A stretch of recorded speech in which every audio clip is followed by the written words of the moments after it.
What do you think about church?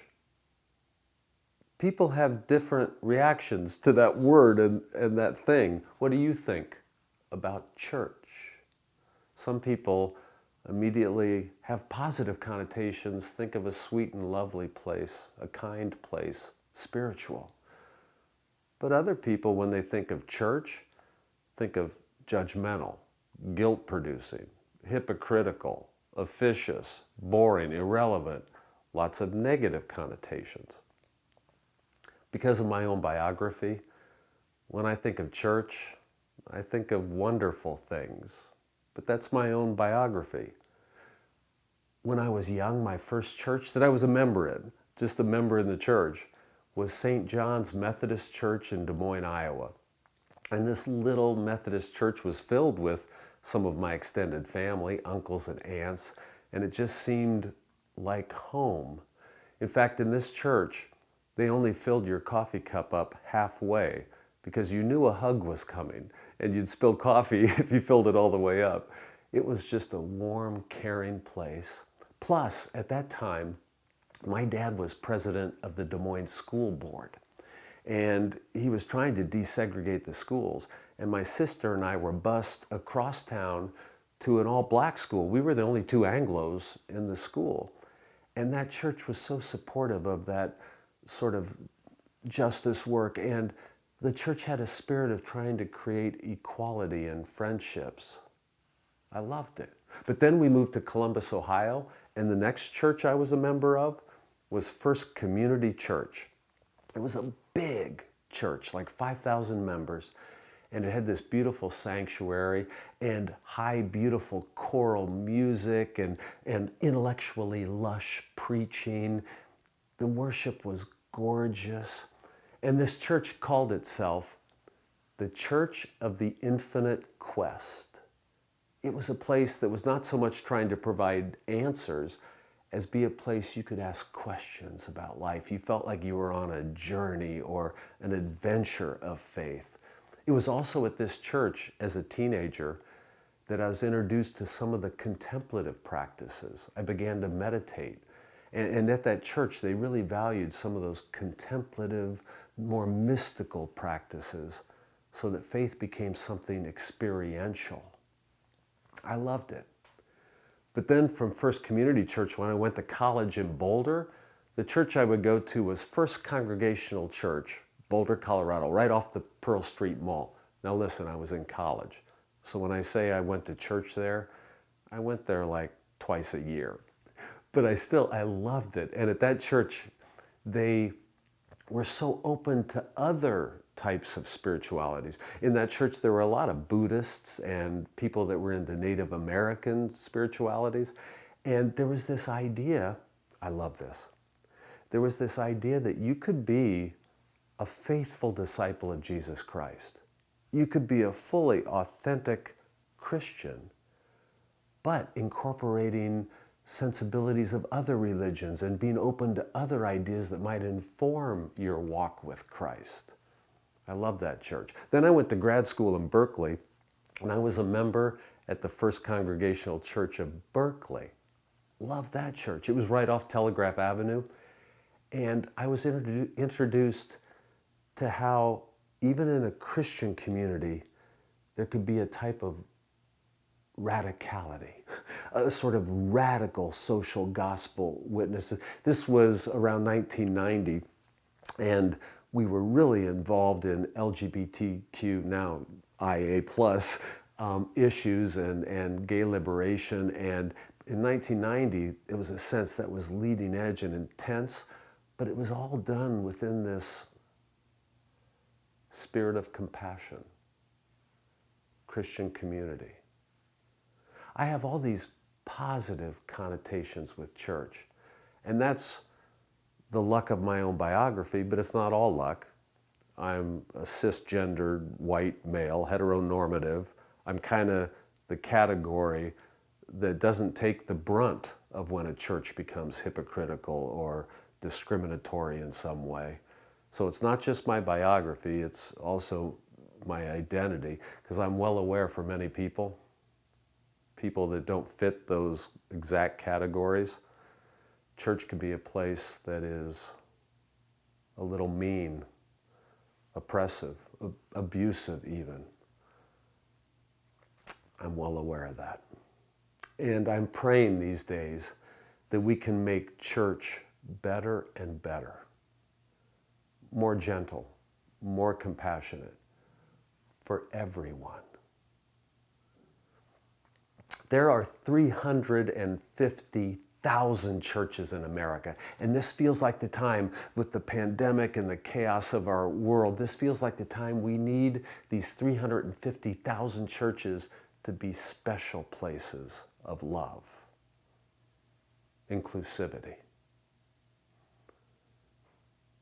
There's a verse in the Bible that I think could guide us towards this, but before I get to that, I need to explain something a little odd to you about when I say church or religion.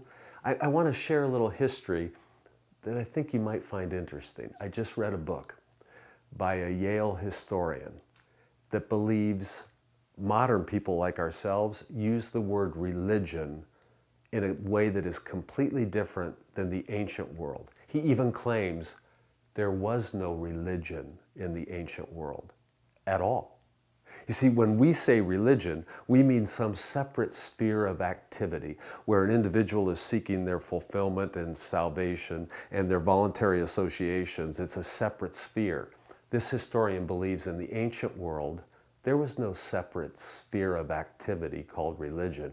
Religion was so completely entwined with government and culture and ethnicity, and that religion was in no way separate. He claims that our modern notion of religion doesn't even come about until the rise of the nation states in the 15th and 16th century. He points especially to John Locke, that great political philosopher that our founding fathers used. It was John Locke that believed that we had to create a clear boundary between civil government and religions. He then defined religion as individuals seeking their salvation, joining together in voluntary associations, and there has to be a clear line of demarcation.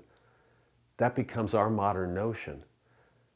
Religions didn't even exist before we created that idea. In fact, even the word Buddhism wasn't coined until 1800s. Someone was never a Buddhist. They were of some Asian ethnicity primarily, and Buddhism was embedded in culture and family and village. The same with Christianity. Christianity wasn't a religion. It was part of culture, or what we would call culture now. So that even in America, in the 1700s, only about 10% of the people went to church. This idea of a church as this place you go to be religious. In the 1700s and even the early 1800s in America, Christianity was embedded in family, in village life. It was in culture completely, merged together. But then, as our modern nation developed, and this good idea that in a pluralistic nation, you have to allow many different religions, of course, and that there needs to be bounds between religion and government. And so religion became something you did. You went to a special place we call a church, and you did religion. And so it was in the mid-1800s that churches exploded all across the American landscape, and more people began to go to church. So there it is. That's an odd bit of history. But we have to realize now we have special places you go to express yourself religiously or spiritually. We have these churches, 350,000 of them. If we have a special place to go and be religious, we need to make sure it's special, beautiful. There's a line in the letter of James that might guide us in this. Listen to this one line, chapter 1, verse 27.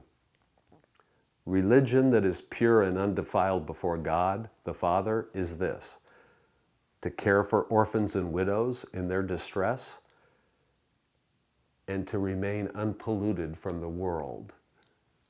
Now, remember, the word religion here is an English word. It's not in the ancient thought. But we can use it to refer to our worship or us being church together. What is pure worship or religion? To care for orphans and widows. That's the thumbnail synopsis of all those who are in need, to care for the vulnerable, but then also to be different than the world. The world is a place of force, coercion, violence. So religion or churches needs to be a special place that's not of coercion or force in any way. We need to be especially gentle. The world is a place of self-promotion and trying to get ahead and dog eat dog. Church needs to be a place that's completely buffered from that, a place that's humble. So often religion takes on the values of the world, and we try to force or proselytize religious opinions, coerce people's minds, or we think we know so much, or we somehow know the whole truth. We're not gentle or humble. But church, if we can become more and more gentle, peaceful, never use coercion or force in any way. If we can become more humble and know we don't have the answers, we join in the search. Then maybe the word church would have positive connotations for more and more people. Let's be church together. Amen.